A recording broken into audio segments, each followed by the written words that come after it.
Oh, but see, think this would be a lie because they don't have a net zero immigration policy now, do they? Because granted, Denmark are being hard on immigration. Because with changes announced and implemented just at the start of this year, it's going to change things like application fees, minimum salary thresholds, and it's going to narrow the list of job titles eligible for foreign workers.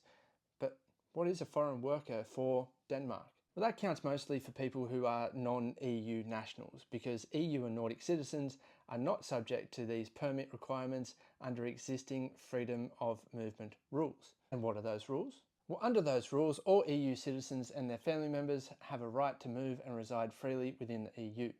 So, not zero immigration.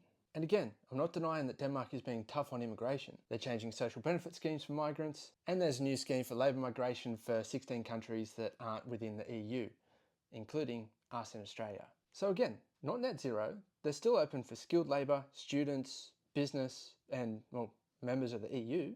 So where does this net zero claim come from? Well, it's a zero refugee policy, with the Denmark government announcing that only 839 asylum requests were granted by the end of November. But that's a little bit of a lie.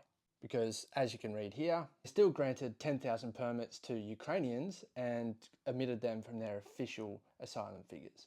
And unfortunately, their zero asylum policy is taking inspiration from our Australian offshore detention centres, which, well, has been going on for a long time and has certainly had its critiques, with the UN Human Rights Committee finding that Australia is responsible for violating human rights.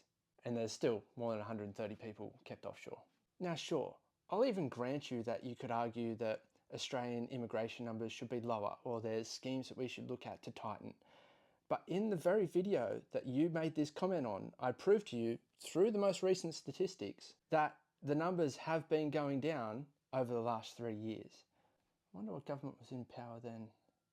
And again, you calling out that Denmark and Sweden have net zero immigration policies, well, that's misinformation, that's a lie.